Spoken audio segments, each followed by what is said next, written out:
네, 오늘 저희가 고른 10가지 가운데 9가지 소식인데요. 나라 밖 소식입니다.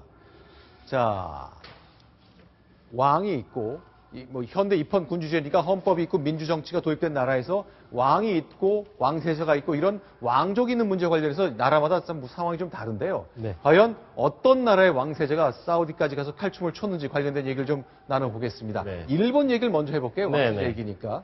네. 네, 일본도 뭐 지독한 천황제죠. 그러니까 네. 그 입헌 군주제를 취하고 있는 나라들이 많은데 일본은 네. 한술 더 떠서 네. 일본 일왕에 대해서 천황이다.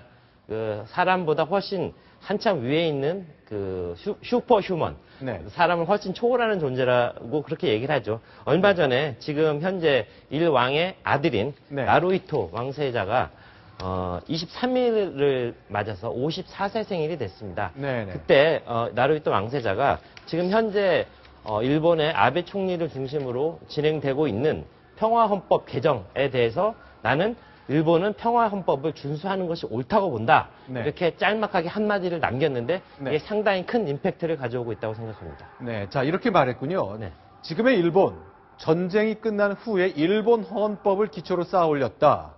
저기 말한 일본 헌법이 전쟁을 하지 않겠다는 그렇죠. 평화 헌법이죠. 1945년에 메가더 장군이 일본의 천황제를 인정해주고 그 사람들의 기득권을 인정해주는 조건으로 항복을 받지 않았습니까? 그러면서 일본은 절대로 전쟁을 해서는 안 된다. 전쟁을 하지 않는 평화를 유지하는 나라로 남아라. 그렇게 했기 때문에 일본에는 군대도 존재할 수 없고 자위대 형태로 존재하고 있는 거 아닙니까? 그런 부분에 대해서 일본 왕세자가 다시 한번 우리는 평화헌법을 지키는 것이 일본이 앞으로 번영할 수 있는 길이다. 이런 말을 남긴 겁니다.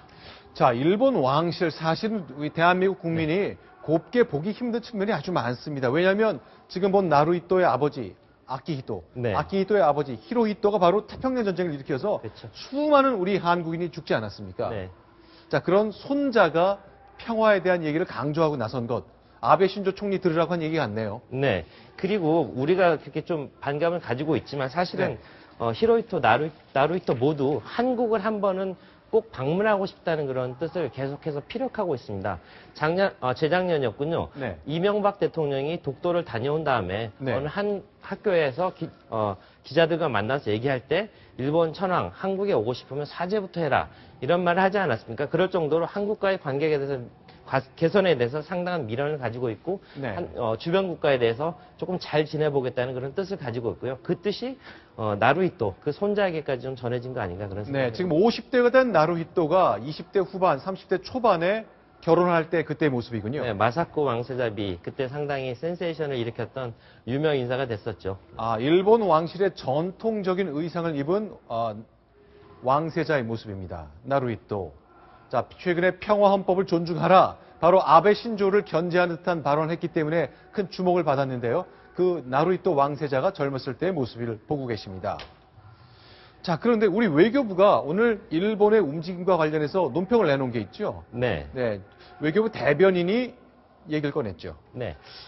지금 우리나라 외교부와 일본의 어떤 지속적인 움직임을 보면 일본은 한국에 대해서 우리는 정상회담을 하고 싶다. 이런 이야기들을 계속적으로 메시지를 던지면서도 네. 뒤에서는 항상 독도나 교과서 문제에 대해서 도발을 멈추지 않고 있습니다. 거기에 대해서 외교부 장관, 네. 외교부 대변인이 굉장히 화가 많이 나 있고요. 그때그때 건건히 대응하는 것이 옳을지는 모르겠지만 일본의 역사 도발에 대해서 네. 계속적인 문제의식을 가지고 따끔한 지적을 하고 있습니다. 네, 외교관이라면 보통 말을 굉장히 애둘러서 하고 네. 점잖게 하는 것이 이제 입에 밴, 네. 몸에 밴 분들인데 오늘 외교부 대변인이 이런 말을 했네요.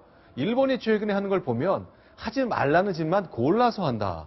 네. 이런 표현이 우리나라 공식 브리핑장에서 대변인의 입을 통해 나오는 게 이게 굉장히 힘든 일인데 그렇게까지 얘기할 수밖에 없는 상황이 됐다는 얘기네요. 그렇죠. 하지 말라는 짓만 골라서 한다. 굉장히 그러니까 밉상이라 이런 뜻을 얘기한 거죠. 네. 오죽했으면 외교부에서 늘 프로토콜 상대방과의 외교 관계에서 지켜야 될 선을 지키는 외교부에서 저런 얘기를 했겠습니까?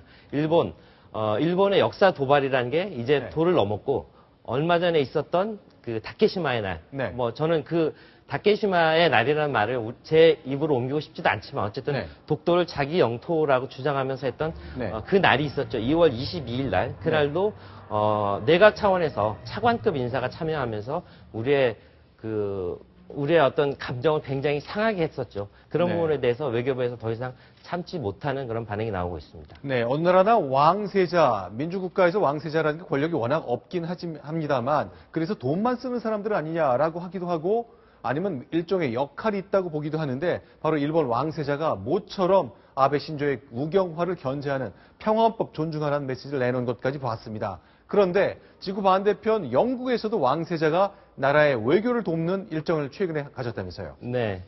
비운의 왕세자라고 할 수 있겠죠. 찰스. 부인은 유명한 다이애나비였고요. 네. 아직도 그분이 왕세자라는 게 좀 믿어지지 않을 수도 있겠는데요. 나이가 이미 왕세자라고 하기에는 좀 나이가 좀 많습니다. 네. 어머니 엘리자베스 여왕이 워낙 오랫동안 왕을 하고 계시기 때문에 그런데요. 예, 지금은 여튼, 네. 어디죠, 여기가?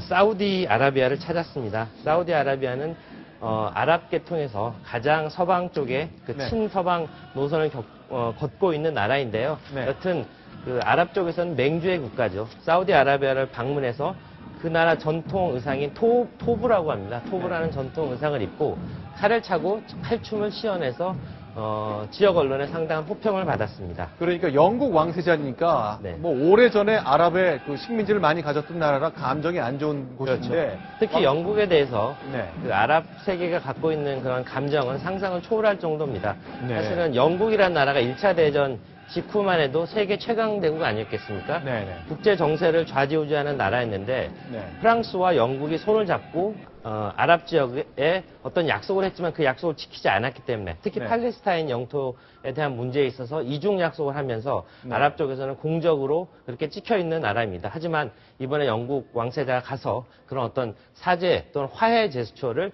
저런 그 전통 춤을 추면서 그런 모습을 보여준 장면입니다.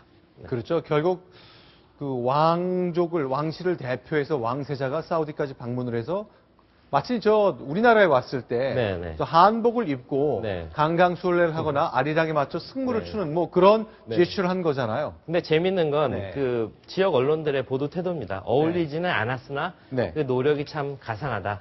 얼마나 그러니까 그 옷이 좀 이렇게 잘 안 어울리는 거죠. 그렇지만 네. 저렇게라도 해서 그 지역의 마음을 공공외교의 일종이라고도 볼 수 있겠는데요. 그 마음을 사려는 저 모습에 대해서 합격점을 줬고요. 이번이 10번째 방문이라는 점도 아마 지역 언론에서 상당히 호평을 준 점 중에 하나라고 생각합니다. 자, 외교를 위해서 상대국의 마음을 얻기 위해서 왕세자들이 여러 가지 노력하는 모습 많이 봤습니다. 일본의 왕세자가 그랬고 영국의 왕세자가 사우디에서 칼춤 추는 모습까지 살펴봤습니다.